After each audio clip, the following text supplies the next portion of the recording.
Hello YouTube artists, I'm Kelly Hernig and welcome to In the Studio. Today I'm going to work in my Kuretake Gambi Art Nouveau sketchbook, and I've done several lessons on this, so you can just search for Kuretake and you'll be able to find all the lessons.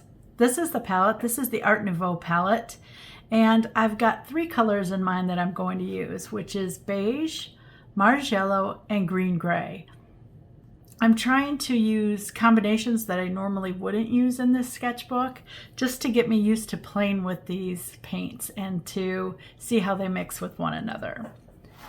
It's been a while since I did a little tour of my sketchbook. Now this is a handmade sketchbook. It's kind of in the concertina style. You can see I made it myself, and I used an old Scrabble board here. I just cut it down to size, what size I wanted. I wanted something long and skinny. And then I just cut a couple sheets of paper in half and folded it, and that's what I have. I glued the back pages to the Scrabble board, and it makes a really nice book. So let me show you inside here. This is the palette, and when I get a new palette like this, I like to put it in the order I would use it. I don't leave it in the order that it came because that's not how I look for colors.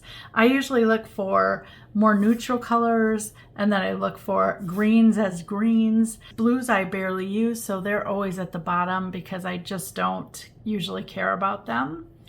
Throughout this journey in this book, I've kind of used circle as a theme, so you'll see they kind of lead your eye here and there. That was my intention. And with a concertina book, if you don't know what that is, each page, so you can see they kind of flip onto one another, but it's a continuous sheet of paper. And so I wanted the story to kind of be throughout the sketchbook. So that's why I picked a circle, and the subject is about nature for me. I also include the vintage treasures that I find whenever I go antiquing. So here's how the book starts. It is just the palette and a big circle with leaves. I painted this one with you, I believe. And you can see the circles here are meant to take you through the journey. So they are kind of the element that keeps you going throughout the concertina book. Here's one of my finds. Here's some more leaves. A couple more finds. And you see the circle is continuing. So I've got a circle, a little circle here, big circle here. Here's a circle. These are kind of circle-like, so they pull your eye back upward in the design. Can you see that? Just kind of leads you through. Here's some big leaves, and you can see from here, you connect to the ball here. And then there's a giant circle here. I did this one with you as well. And then what's going here is the ugliest leaves I have ever found. I love these because look how weird shaped they are. They don't even look like leaves. They just look ridiculous, but I love that. It kind of looks like it's been smashed and bent. So what I did with this leaf branch is I turned it this way, and I am just doing this top portion of the leaf because I want it to kind of, if you see the two circles here, they take you up this way, and I want to continue your eye kind of flat like that. And at the end here, I will add another circle to connect something so that when I do the design, it will kind of come down again. But I thought these would look nice because I seem to be doing leaves, an element, or a grouping, and then leaves again. And since I found these leaves, I really just love the look of them. I know they're ugly, but that's what I'm drawn to, is the ugly, torn, and tattered leaves. And again, I'll be doing them in the beige, Mars yellow, and gray-green coloration. So let's get started. I'm going to be using my Bowerbird mixing tray. This is the back side of it, and this is the front side. It looks like a little shell. I'm also using my Princeton Aqua Elite Long Round number 8, and I'm using it because of the point. And if you remember these leaves, they have a lot of fine edges on them, so I thought this brush would be nice for that. So I'm going to start by mixing a little puddle, and if you haven't worked with these, they're very soft and creamy. You don't need to re-wet them or anything. The water on your brush is enough. So this is flax beige. I think I called it beige, but it's actually flax beige. And I'm gonna start with a mix of the flax beige and the Mars yellow. I just think that that will look nice to the pink mushrooms here.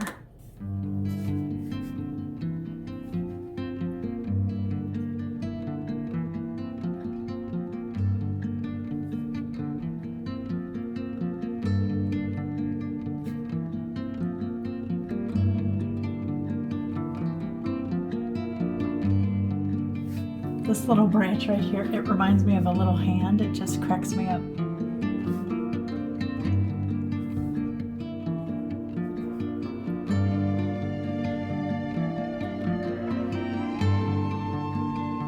Just grab a little bit more water now. And a little more of the beige.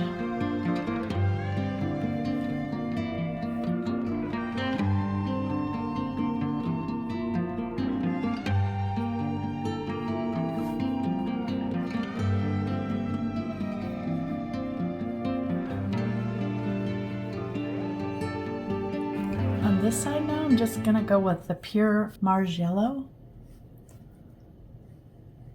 I'm gonna dip some of that in there as well.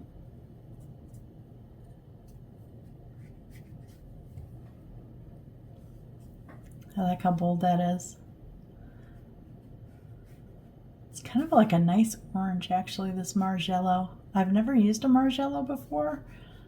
So if you've had experience with a Mars yellow that looks like this, please let me know what brand. I would love to explore that coloration.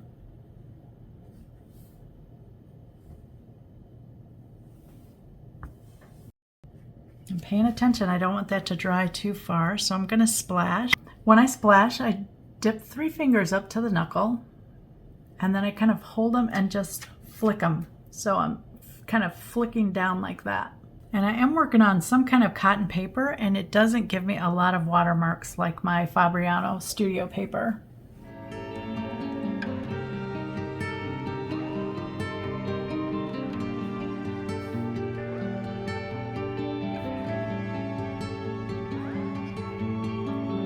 This leaf here, I want to try to keep it the orange, just because it's next to that. Or should I say more of the Mars yellow?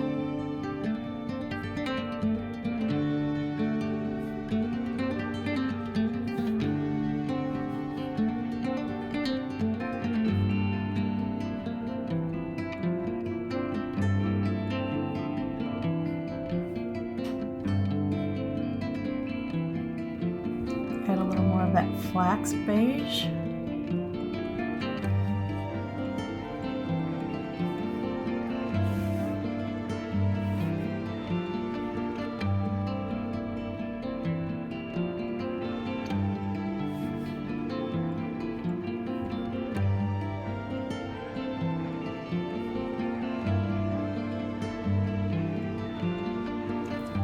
Flax beige up here, I'm just going to water it down a little bit more because it has this overlapping leaf right here, or area of the leaf.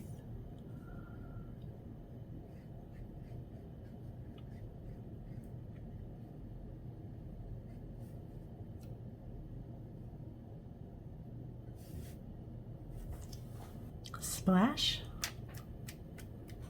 Now you can see how the bright colors give it a lot of movement, and it really showcases, I think, the weirdness of these leaves, because you don't really see any high leaf part here. It's more flattened, and I really think that that adds a lot of interest in keeping it lighter areas and duller areas.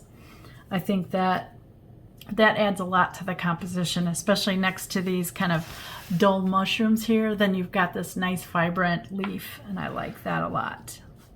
I'm going to mix a little of the flax and the green gray here. And I think that's going to be the stem color. So I want to do that while this is wet. Just connect the stem to it. Kind of go upward into the leaf so it has a little bit of color of that as well. Now I'm looking at where they're kind of intersecting, so I think I'm going to skip this leaf and go to this one. I know here I want to touch in some green, but I know this leaf is going to be all three colors. So I'm going to start with that flax beige because I've got it quite watered down here, and I have an area that comes over, so I want to make that area first so that it has time to dry before I do the under part that goes this way.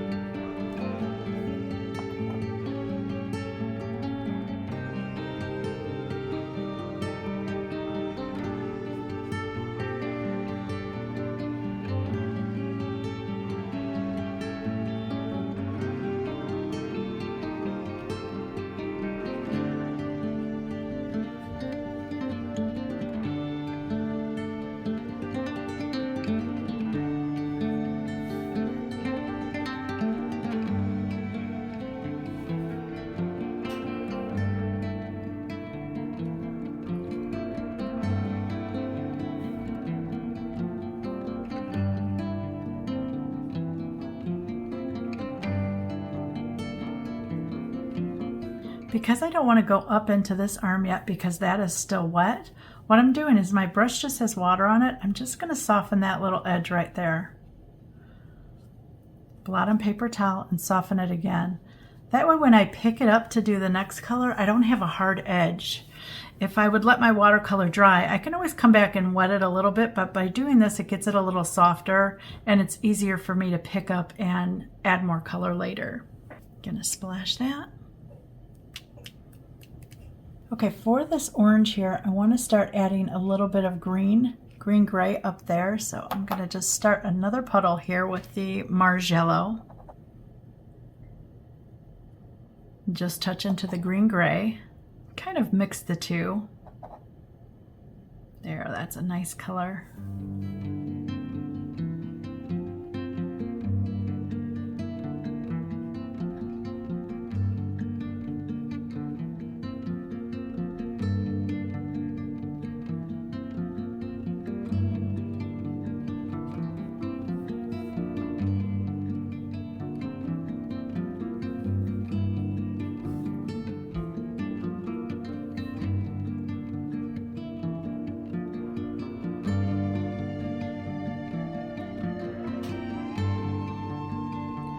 When you transition from one color to the other, if this is wet here, you're going to get really pretty mixes because the water is just going to let them kind of play and move into one another, which is what I really like with watercolor.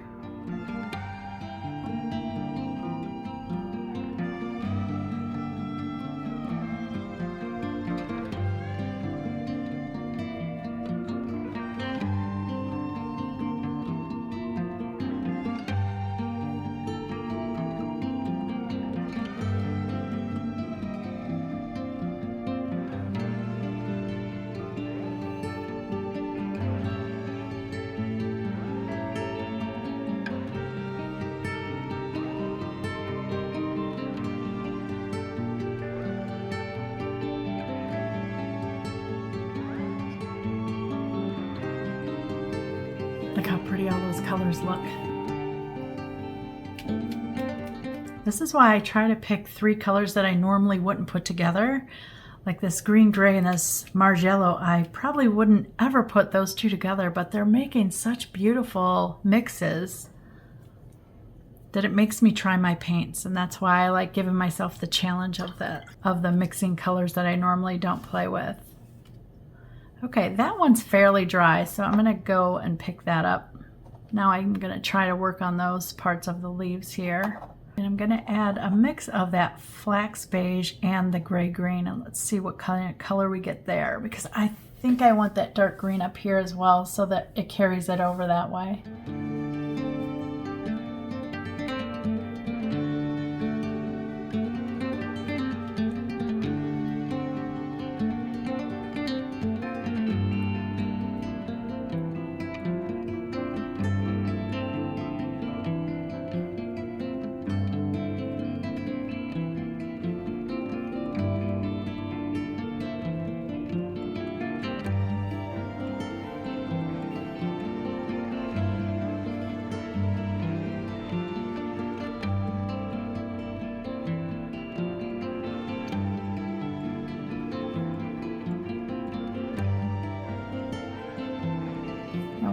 go back to that yellow kind of color here, that Mars yellow and the green mix.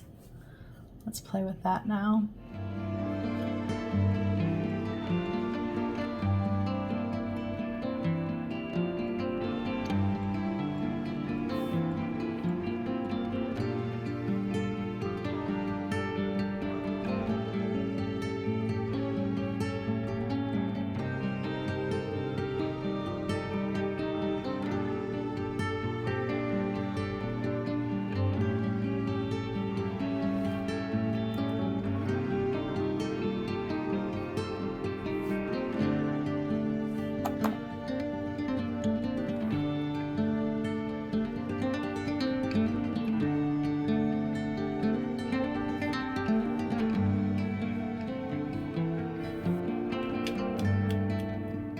Look at the shape of that leaf.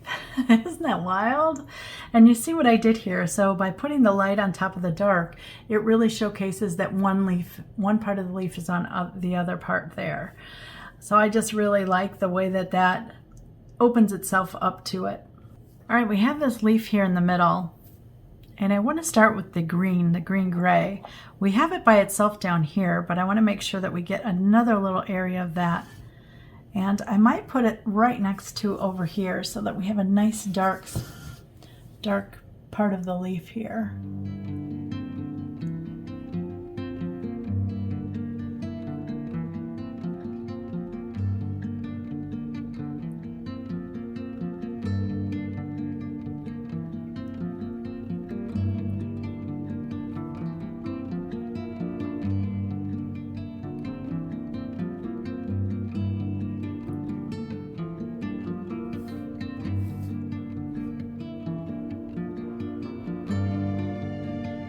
Let's add a little bit of flax to that.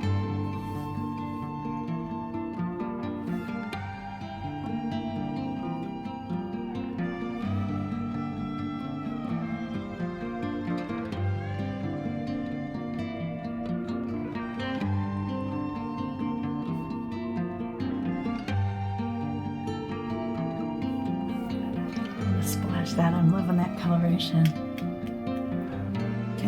A little bit of orange in there. I don't want too much, but I do want a little bit of, especially over here where it overlaps this leaf. Let's touch some in there.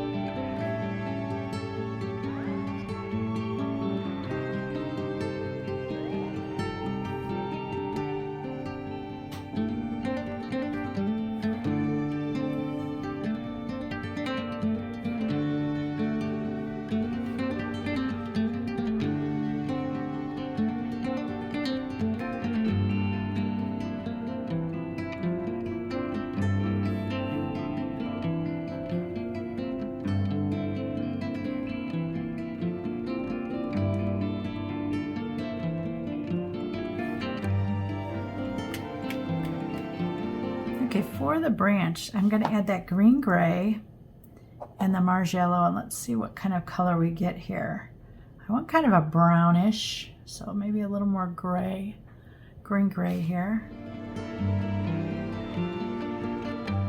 Oh yeah, that's a pretty color.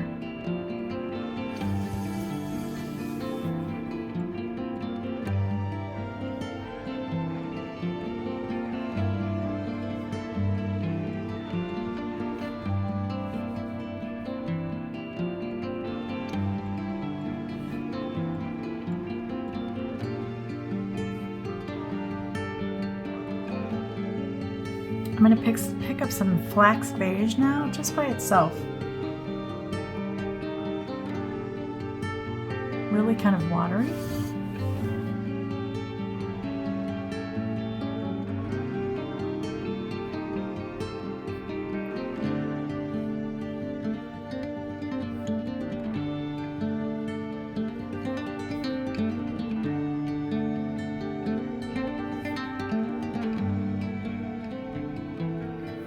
Because that's such a skinny area, I'm just going to take some water on my brush, dab it in just to dilute it a little bit. Can you believe all the beautiful mixes with just these three colors? Again, that was flax beige, Mars yellow, and green gray. I love experimenting with colors like this.